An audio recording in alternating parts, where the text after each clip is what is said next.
បាទសួស្តីស្វាគមន៍មកកាន់ជាថ្មីម្ដងទៀត Channel បងខីថ្ងៃនេះខ្ញុំនឹងមានវីដេអូមួយនិយាយថាតើធ្វើបែបណាទើបដឹងថាមានគេប្រើគណនី Facebook របស់យើងដែរឬក៏អត់គណៈពេលយើងកំពុងតែប្រើយើងអត់ដឹងថាគេកំពុងតែប្រើបោះ account របស់យើងជាមួយគ្នាដែរអត់ទេអូខេឥឡូវយើងមកមើលទាំងអស់គ្នាចឹងជាទូទៅគេហៅថា hacker ឬក៏ពួកអ្នកជំនាញខាង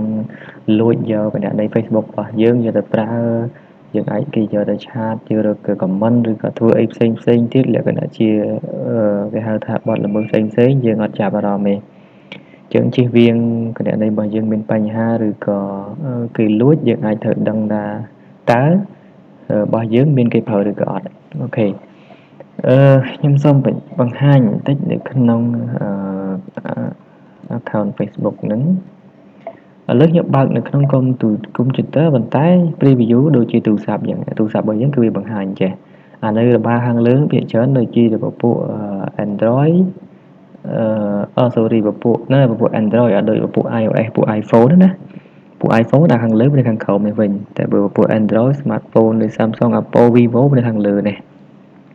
ចឹងដើម្បីបង្ហាញឲ្យយើងថាតើយើង check បែបណាដើម្បីឲ្យឃើញអូខេសម្រាប់កុំព្យូទ័រយើងចូលមកកន្លែងព្រួញខាងលើនេះមួយណាយើងយកពាក្យថា setting យើងចូលមកកន្លែង setting របស់យើងមកចុះទូរស័ព្ទរបស់យើង setting យើងនៅណាទូរស័ព្ទរបស់យើងនេះកន្លែងសញ្ញាចុច3បន្ទាត់3ផ្ដេកនេះយើងចុចលើវាមួយអូខេហើយនៅក្នុងហ្នឹងយើង scroll វាមកក្រោមមកយើងហៅ setting ណាយើងឃើញ setting របស់យើងហើយអូខេយើងមកដល់ setting ហើយចុះកុំព្យូទ័ររបស់យើងមកដល់ setting នេះគ្នាអូខេសម្រាប់ទូរស័ព្ទដៃនៅពេលយើង setting ហើយយើង scroll មកក្រោមណា scroll មកក្រោមហើយយើងហៅមើលពាក្យថា security នៅពាក្យមួយដែលមានពាក្យថា security login ណា security login នេះយើងអាចដឹងថាអ្នកណាគេប្រើ account របស់យើងហើយសម្រាប់កុំព្យូទ័រយើងមើលខាងឆ្វេងដៃនៅខាងក្រោមនេះមានពាក្យថា security and login ដូចគ្នាអញ្ចឹងយើងចុចនៅក្នុងហ្នឹងមក security and login ចាំតិចអូខេនេះបើសិនបើខ្ញុំប្រើកុំព្យូទ័រណាវានឹង load បើសិនបើមាន device ឬក៏មានកុំព្យូទ័រឬក៏ទូរស័ព្ទណាដែលកំពុងប្រើគឺវានឹងបង្ហាញនៅកន្លែងនេះបើសិនបើមានគេប្រើរបស់ខ្ញុំឧទាហរណ៍ថាគេប្រើទូរស័ព្ទដៃម៉ាក Apple ហើយក៏ Samsung គឺវា load កន្លែងនេះវាថាមានគេប្រើទូរស័ព្ទដៃមួយម៉ាក Apple ឬក៏ម៉ាក Samsung នៅភ្នំពេញឬក៏នៅខេត្តណាគឺវានឹងបង្ហាញកន្លែងនេះតែម្ដងហើយ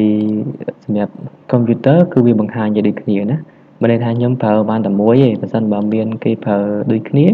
គឺវានឹង load នៅកន្លែងនេះមួយទៀតហើយចុះបើសិនបើយើងឃើញមានដល់12ដែលយើងគិតថាខ្ញុំប្រើតែកុំព្យូទ័រទៅហេតុអីបានមានទូរស័ព្ទអីគេ log in ជាមួយគ្នាដែរណាអញ្ចឹងករណីបើសិនបើយើងឃើញយើងចុចទៅលើវាបើសិនបើថានេះវាយើងអត់ស្គាល់ទេនឹងស្អីគេទេមកពីណាពីណីទេយើងប្រើតែ iPhone ឬសម្រាប់តែឃើញVivo នៅហ្នឹងណាយើងចុចពាក្យថាដែលមានថាដែលយើងថាមិនមែនជារបស់យើងចុចលើពាក្យ Vivo ហ្នឹងមកអូខេ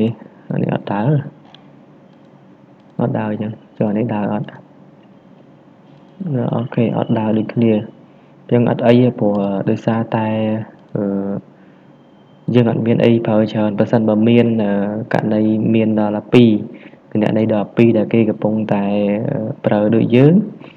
អាចមើលនៅខាងស្ដាំដៃមានសញ្ញាចុច3ណាគេអាចសញ្ញាចុច3ហ្នឹងយើងចុចសញ្ញាចុច3នៅខាងស្ដាំដៃវាមានពាក្យថា log out ហើយអញ្ចឹងយើងអាចផ្ដាច់គណនីហ្នឹងចោលហើយលេងឲ្យប្រើហើយអានេះនៅខាងស្ដាំដៃហ្នឹងដែរវាមានពាក្យសញ្ញាចុច3យើងចុចលើវាយើងមានពាក្យថា log out ហើយអញ្ចឹងយើងអាចចុច log out ទៅគឺយើងផ្ដាច់ហើយដាច់អាគេកំពុងតែប្រើហ្នឹងណាហើយយើងមកដូរ password របស់យើងមកអូខេហើយយើងអាចមកដូរ password ដូចគ្នាណាអញ្ចឹងរបៀបនៃការ check ថាតើមានអ្នកណាគេប្រើ Facebook របស់យើងដែរអត់គឺវានឹងបង្ហាញបែបហ្នឹងអញ្ចឹងបញ្ជាក់មួយទៀតទី1យើងចូលសញ្ញាយើងចូលមកក្នុង setting របស់យើងហើយតមកយើងយកពាក្យថា security and login សម្រាប់អ្នកដែលប្រើ computer ហើយសម្រាប់អ្នកដែលប្រើទូរស័ព្ទដៃហើយយើងចូលមក setting របស់យើងដើម្បីរកកន្លែង setting ឃើញចុចលើសញ្ញាចុច3នេះយើង scroll មកក្រោមយើងអូសមកក្រោមមកយើងយកពាក្យថា setting តពី setting ហើយយើងយកពាក្យថា security and login អូខេវានឹងបង្ហាញកន្លែងនេះហើយអានេះដូចគ្នាណាវានឹងបង្ហាញកន្លែងហ្នឹងហើយយើងចាំតែចុចសញ្ញាចុច3នេះចុច log out ទៅប៉ុន្តែបើយើងអត់មានទេមានតែយើងទៅយើងបាច់ខ្ញុំ log out ទេតែមិនស្រួល log out ខ្លួនឯងហ្នឹងហើយអញ្ចឹងបាច់ទេយើងប្រើតែប៉ុណ្ណឹងអញ្ចឹង